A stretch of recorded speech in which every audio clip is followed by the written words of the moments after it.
নমস্কার বন্ধুরা, Prius cooking ব্লগে আপনাদের সবাইকে স্বাগত জানাই। বন্ধুরা, আজকে আমি লাউয়ের একটি দারুণ স্বাদের রেসিপি আপনাদের সঙ্গে শেয়ার করব। যারা লাউ খেতে পছন্দ করে না, একবার এইভাবে এই রেসিপিটা বানিয়ে দেখুন। সবাই দেখবেন আঙুল চেটে খাবে। লাউয়ের রেসিপিটা এতটাই দুর্দান্ত হয়। লাউয়ের রেসিপি বানানোর জন্য আমি একটা লম্বা সাইজের লাউ নিয়েছি। আর লাউগুলো দেখুন, খোসা ছাড়িয়ে ঠিক এইভাবে কেটে নিতে হবে। তারপর 3 থেকে 4 বার পরিষ্কার করে লাউ ধুয়ে নিলাম।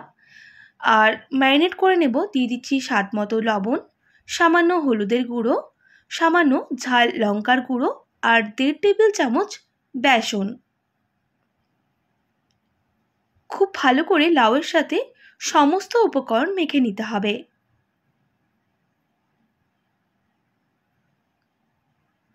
একবার এইভাবে লাউয়ের রেসিপি বানিয়ে দেখুন, কথা দিচ্ছি সবাই চাইবে বারবার বানানোর জন্য। মাখিয়ে নেওয়ার পর এটা আমি সাইডে সরিয়ে রেখে দেব। আর এদিকে শুকনো কাঠকলায় কিছু গোটা মশলা ভেজে নিতে হবে। তাই ফ্রাইং প্যানের মধ্যে নিয়ে নিচ্ছি গোটা জিরা সামান্য পরিমাপ, গোটা ধনা সামান্য পরিমাপ আর 3টে কাঁচা লঙ্কা। 1 প্লেট মতো এই গোটা মশলাকে প্রথমে ভেজে নেব। এর থেকে যখন দেখবেন একটু হালকা হালকা গন্ধ ছাড়ছে, তখন দিয়ে দিতে হবে গোটা রসুন আর আদা। 6 থেকে 7 কোয়া রসুন আর আদা দিলাম। এগুলোকেও শুকনো কাঠখোলায় ভেজে নেব। প্রায় 1.5 মিনিট মতো আমি ভেজে নিয়েছি। খুব সুন্দর একটা গন্ধ বের হয়েছে। এবার দিয়ে দেব একটা বড় সাইজের পেঁয়াজ কুচি। পেঁয়াজ কুচি দেওয়ার পর আমি আবারও ভালো করে 1 থেকে 1.5 মিনিট ভেজে নেব, যতক্ষণ না এর থেকে খুব সুন্দর একটা গন্ধ বের হচ্ছে। তবে গ্যাসের ফ্লেমটা হাই রেখেই আমি ভেজে নিচ্ছি।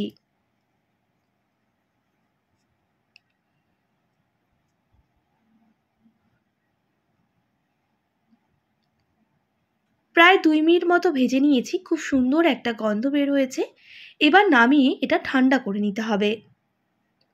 আর এদিকে কড়াইয়ের মধ্যে দিয়ে দেব পর্যাপ্ত পরিমাপ সর্ষের তেল। আজকে আমি সম্পূর্ণ রেসিপিটা সর্ষের তেল দিয়েই করব। তেল খুব ভালো করে গরম করে নিতে হবে। গরম হয়ে গেলে আলু দিয়ে দিতে হবে। যেইভাবে আমি লাউ কেটেছি সেইভাবেই কিন্তু আলুগুলো কেটে রেখেছিলাম। আলুগুলোকে বেশ লাল করে ভেজে নিতে হবে। আলুর মধ্যে দিয়ে দেব স্বাদ মতো লবণ আর সামান্য হলুদের গুঁড়ো। গ্যাসের ফ্লেমটা হাই রেখে 2 থেকে 3 মিনিট খুব ভালো করে ভেজে নিচ্ছি।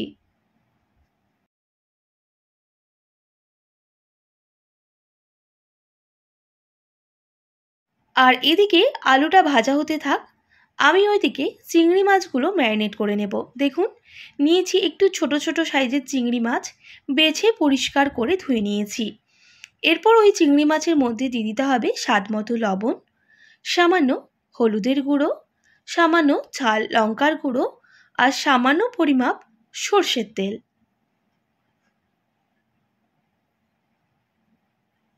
আর সমস্ত উপকরণ খুব ভালো করে মেখে নিতে হবে। মেখে নেওয়ার পর আমি 5 মিনিট মতো এটা রেস্টে রেখে দেব। আর এদিকে দেখুন, প্রায় বেশ কিছুক্ষণ আলুটা কিন্তু ভাজা হয়ে গেছে। গ্যাসের ফ্লেমটা হাই রেখে আরও 1 থেকে 1.5 মিনিট ভেজে নিলেই আলুর কালারটা কিন্তু একেবারেই চেঞ্জ হয়ে যাবে। দেখুন, আলুগুলো ভেজে নিয়েছি বেশ লাল লাল করে। এবার আলুগুলোকে নামিয়ে নিতে হবে।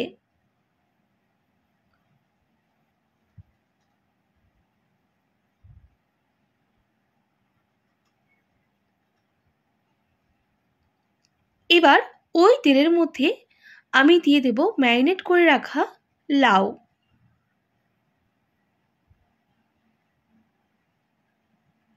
গ্যাসের ফ্লেমটা হাই রেখে লাউগুলোকে বেশ কিছুক্ষণ ভেজে নিতে হবে।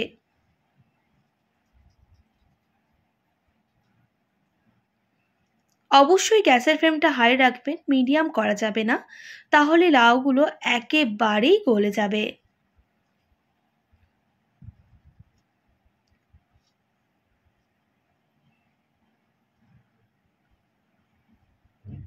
গ্যাসের ফ্লেমটা হাই রেখে 1 থেকে 1.5 মিনিট খুব ভালো করে লাউগুলোকে ভেজে নিয়েছি। দেখুন অনেকটাই কিন্তু গলে এসেছে, দেখেই বুঝতে পারছেন।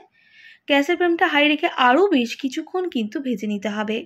আমি গ্যাসের ফ্লেমটা মিডিয়ামে করব না, এইভাবেই ভেজে নেব। আর ওদিকে লাউটা ভাজা হতে থাক, আর এদিকে আমি যেই গোটা মশলাগুলো ভেজে রেখেছিলাম সেগুলো আমি বেটে নেব। তাই মিক্সিং জার নিয়ে নিয়েছি আর গোটা মশলাগুলো দিয়ে অল্প একটু জল দিয়ে এর একটা মিহি পেস্ট করে নেব।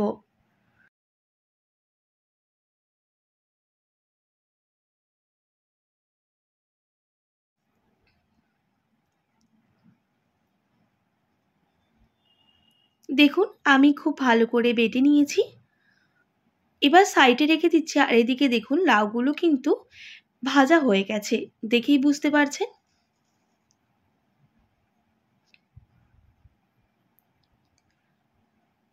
এবার লাউগুলোকে নামিয়ে নিতে হবে, আর বেশি ভাজার প্রয়োজন নেই। আবারও কড়াইটা পরিষ্কার করে আমি বসিয়ে দিলাম আর দিয়ে দেব পর্যাপ্ত পরিমাপ সর্ষের তেল। তেল খুব ভালো করে গরম করে নিতে হবে। আর তেল গরম হয়ে গেলে ভেজে নেব চিংড়ি মাছ।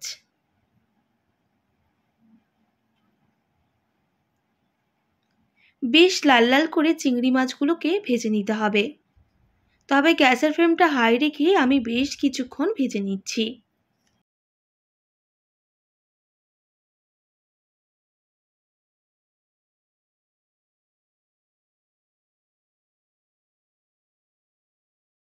দেখুন বন্ধুরা, আমি চিংড়ি মাছগুলোকে বেশ লাল করে ভেজে নিয়েছি। এবার তেল ছড়িয়ে চিংড়ি মাছগুলোকে নামিয়ে নিতে হবে।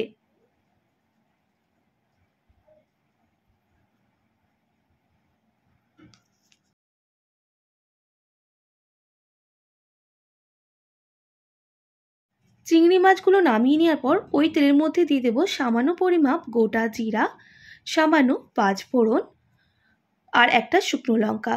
ফোড়নগুলোকে খুব ভালো করে ভেজে নিতে হবে। ফোড়ন থেকে খুব সুন্দর একটা গন্ধ বেরোলে দিয়ে দিচ্ছি একটা মিডিয়াম সাইজের পেঁয়াজ কুচি। পেঁয়াজ কুচিকে বেশ লাল করে ভেজে নেব। দেখুন পেঁয়াজ কুচিটাকে বেশ লাল করে ভেজে নিয়েছি। এবার ওই পেঁয়াজের মধ্যে দিয়ে দেব সামান্য হলুদের গুঁড়ো। হলুদ গুঁড়ো দেওয়ার পরেই যে বেটে রাখা মশলা রেখেছিলাম সেই মশলাটা দিয়ে দিতে হবে। আর খুব ভালো করে মিক্স করে নিতে হবে। সঙ্গে দিয়ে দিচ্ছি মিক্সিং জার ধোয়া জল। এবার গ্যাসের ফ্লেমটা হাই রেখে মশলাকে 2 থেকে 3 মিনিট সময় নিয়ে কষিয়ে নিতে হবে।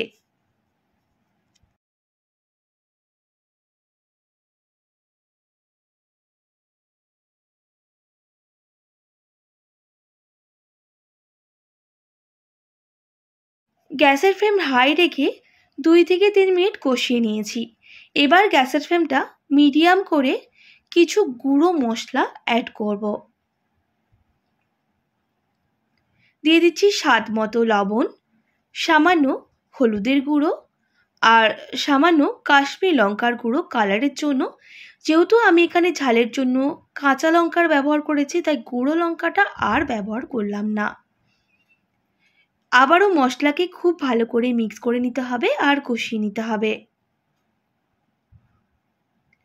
গ্যাসের ফ্লেমটা মিডিয়াম রেখেই কিন্তু আমি 1 থেকে 1.5 মিনিট মশলা কষিয়ে নিয়েছি। মশলা যে এক্সট্রা জলটা দেখেই বুঝতে পারছেন শুকনো হয়ে গেছে। এবার গ্যাসের ফ্লেমটা হাই করে আরও বেশ কিছুক্ষণ মশলাটাকে কষিয়ে নিতে হবে।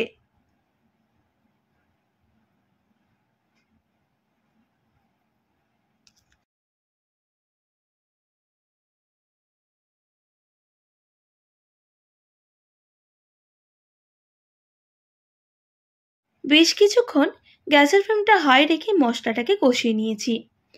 মশলা থেকে খুব সুন্দর একটা গন্ধ বের হয়েছে।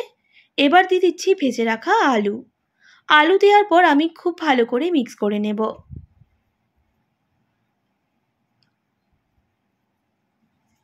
মিক্স করে নেওয়ার পর দিয়ে দেব ভেজে রাখা লাউ। আবারও আমি আলু আর মশলার সাথে খুব ভালো করে মিক্স করে নেব আর বেশ কিছুক্ষণ কষিয়ে নেব। সঙ্গে চিংড়ি মাছটাও অ্যাড করে দিলাম।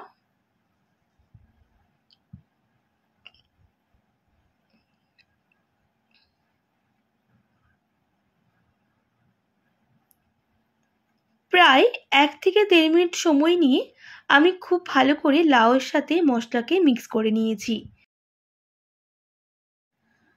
মিক্স করে নেওয়ার পর আমি অল্প একটু জলের ব্যবহার করব, তাই একদম সামান্য পরিমাপ জল অ্যাড করলাম। আর গ্যাসের ফ্লেমটা হাই রেখেই খুব ভালো করে মিক্স করে নিতে হবে।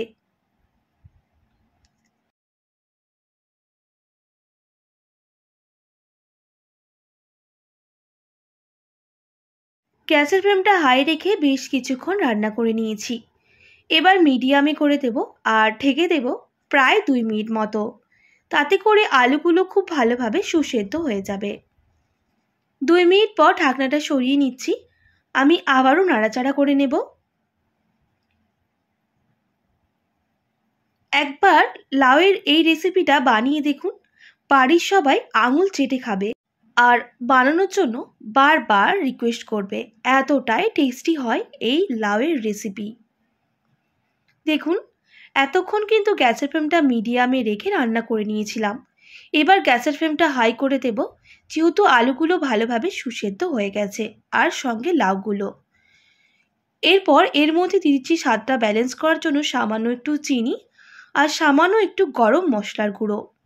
আবারও মিক্স করে নিয়ে 1 থেকে 1.5 মিনিট এইভাবেই রান্না করে নিতে হবে। লাউয়ে খুব একটা জলের প্রয়োজন হয় না, লাউয়ের জলেই কিন্তু রান্নাটা হয়ে যায়। তবুও আমি অল্প একটু জলের ব্যবহার করেছিলাম, যাতে আলুগুলো ভালোভাবে সুসেদ্ধ হয়ে যায়। দেখুন, রেসিপি আমাদের একেবারেই রেডি। গ্যাসের ফ্লেমটা অফ করে দিতে হবে আর নামিয়ে নিতে হবে। লাউয়ের রেসিপি একেবারেই রেডি। গরম গরম ভাতের সাথে কিংবা রুটির সাথে পরিবেশন করুন, খেতে দুর্দান্ত লাগে। একবার এইভাবে বাড়িতে বানিয়ে দেখুন আর কেমন লাগলো অবশ্যই কমেন্ট করে জানাবেন। আশা করছি আজকের সহজ সরল রেসিপি আপনাদের ভালো লেগেছে। ভালো লেগে থাকলে অবশ্যই একটি like, comment, share and subscribe করে দেবেন। পাশে থাকা বেল আইকনটিও প্রেস করে দেবেন, তাহলে নিত্য নতুন রান্নার ভিডিওগুলি আপনাদের কাছে পৌঁছবে। যারা ফেসবুক থেকে দেখছেন অবশ্যই একটি ফলো করে দেবেন। আজকের মতো এতটাই। আবার নতুন কোনো রেসিপি নিয়ে আপনাদের সঙ্গে দেখা হবে। আপনারা ভালো থাকবেন, সুস্থ থাকবেন। আর এতক্ষণ আমার সঙ্গে থাকার জন্য আপনাদের সবাইকে অনেক ধন্যবাদ।